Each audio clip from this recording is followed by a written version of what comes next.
Une première dans l'histoire du Bénin.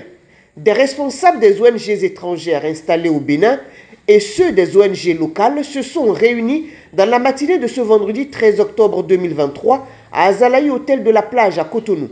L'objectif, c'est de revoir la contribution de ces organisations au développement du Bénin. Une première édition qui a vu le jour grâce au leadership de la Direction générale de l'évaluation et de l'Observatoire du changement social en partenariat avec la PONGIB, entendez la plateforme des ONG internationales au Bénin. Conformément à l'exhortation du ministre d'État, la PONGIB avec ses membres, ainsi que les autres ONG, n'ont ménagé aucun effort pour contribuer à l'avènement de cette revue qui se veut non seulement un cadre idéal d'échange entre le gouvernement et les ONG étrangères intervenant au Bénin, mais également une tribune de partage de bonnes pratiques entre ces dernières et les ONG locales du Bénin. C'est donc cette perspective qui a motivé l'équipe de la DGE-OCS et le comité préparatoire à faire participer certains responsables d'ONG locales dont je salue la présence dans cette salle. Améliorer l'accès à l'éducation, aux soins de santé, à l'eau potable et à l'alimentation. Cette réunion revêt une importance singulière car elle a permis aux participants de réfléchir sur des projets visant à améliorer les conditions de vie de la population béninoise, selon les propos de la présidente par intérim de la PONGIB. Cette réunion revêt une importance singulière car elle constitue une occasion précieuse pour réfléchir à l'œuvre inestimable accomplie par les ONG internationales au Bénin.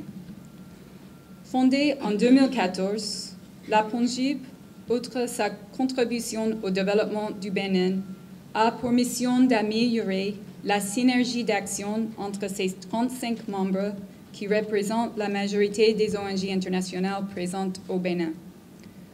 La PONGIB, à travers les actions de ses membres, est engagée dans divers secteurs clés du développement au Bénin, à savoir l'éducation, la protection de l'enfant, la santé, l'agriculture, la cohésion sociale et l'eau et assainissement. Autant de domaines qui figurent parmi les priorités du gouvernement du Bénin, tels que définis dans le pilier 3 du programme d'action du gouvernement visant à améliorer les conditions de vie des populations. C'est donc à juste titre que le ministre d'État chargé du développement et de la coordination de l'action gouvernementale, Aboulaye Biotchane, a spécialement donné le coup d'envoi des travaux. L'événement qui nous réunit ce matin est l'aboutissement heureux d'un travail collectif considérable entrepris depuis le vendredi 18 février 2022 à l'occasion de la cérémonie d'échange de vœux que nous avons eu la tradition d'organiser au ministère du Développement. Il n'est pas utile de rappeler que vos organisations prennent une part non négligeable dans le processus de développement de notre pays. C'est donc important que, de temps en temps, nous puissions nous arrêter pour faire le bilan de ce qui a été réalisé et pour prendre éventuellement des résolutions pour l'avenir. C'est l'objet de cette revue et je veux saluer tous les organisateurs.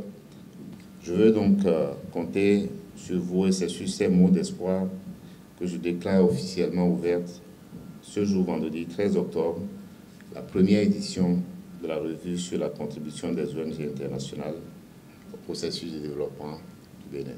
Plusieurs panels ont meublé cette journée. Les débats enrichissants pour cette première réunion organisée pour la revue de la contribution des ONG internationales et locales afin d'accroître l'impact des actions individuelles et collectives en faveur du développement du Bénin.